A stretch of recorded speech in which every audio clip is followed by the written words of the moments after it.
Victory at Dien Bien Phu creates a wave of euphoria across the country. Ngoc Anh Vu, a civil servant in the French administration. At first, we couldn't believe it.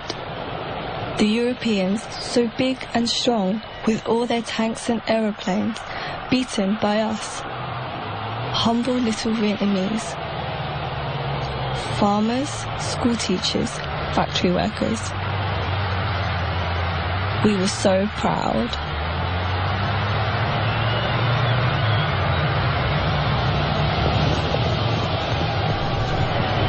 With the red flag of revolution flying proudly to mark the Viet Minh victory, the West's anxieties about the march of communism are reinforced, especially in the aftermath of the Korean War.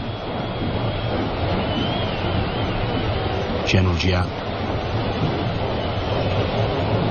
The success of the revolution in China had created a balance of power between East and West. The war on the Korean peninsula was evidence of this new world situation.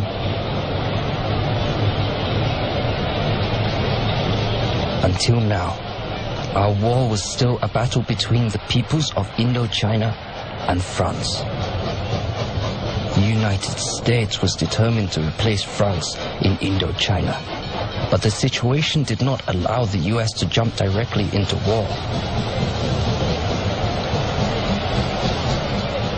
It might develop into a second Korean War, in which there was no guarantee of victory for the US, and it would not be easy for them to draw in allies already exhausted from Korea.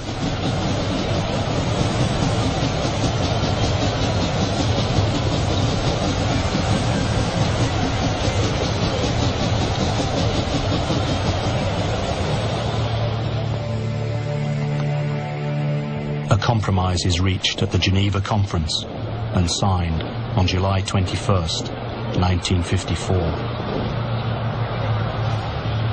A ceasefire is to take effect immediately. A temporary division of French and Viet Minh forces is to be created at the 17th parallel. Elections to unify Vietnam are to take place within 2 years. The independence of Laos and Cambodia is confirmed.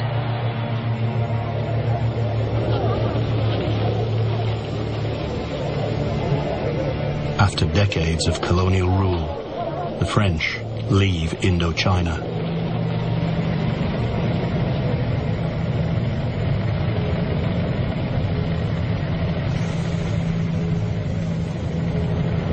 Both sides of the conflict in Vietnam are disappointed, but political pragmatism prevails. General Giap. We needed a time of peace. We needed an area with a capital, a seaport and an airport to consolidate the fruits of our revolution and to prepare our forces to strive for complete independence and unity in the future. The United States supports the appointment of Ngo Dinh Diem as ruler of the new South Vietnam. Diem takes control of the French colonial army, the Army of the Republic of Vietnam, the ARVN. On July 22nd, 1954, Ho Chi Minh speaks to the Democratic Republic of Vietnam, the new nation north of the 17th parallel. We have achieved many glorious victories. We have achieved this great victory.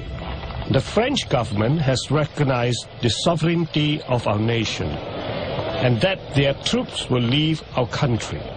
From now on, we must concentrate all our efforts on the struggle to achieve unity and the complete independence of our entire country.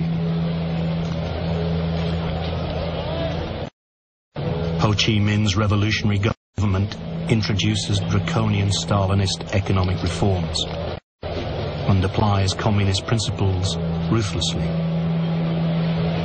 People are mobilized for huge reconstruction programs. Saigon journalist Nguyen Lacroix.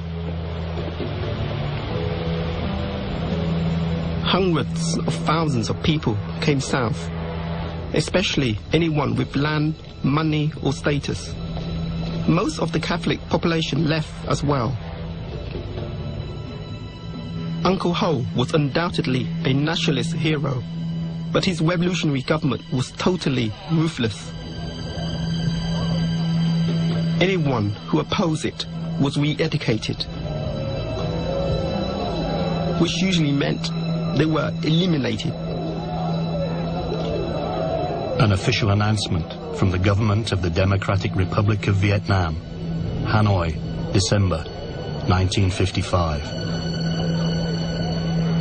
During the last 100 days, 100,000 persons belonging to all social classes have participated in the interrogation of landlords of villages surrounding the capital.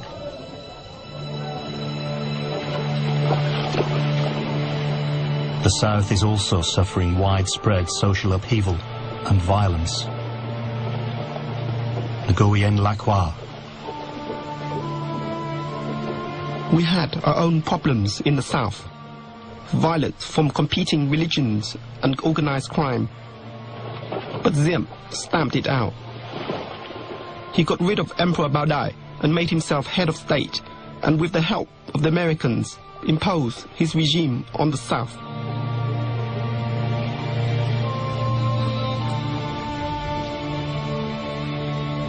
It soon becomes apparent that elections agreed to in the Geneva Accords will not happen, and that the division of Vietnam at the 17th parallel will become permanent.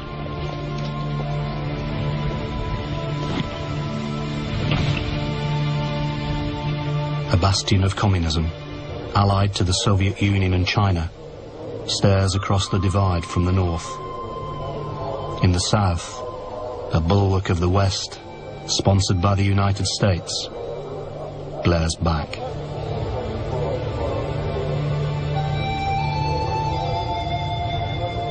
It will take 20 years of suffering and death before the confrontation that will soon engulf the people of Vietnam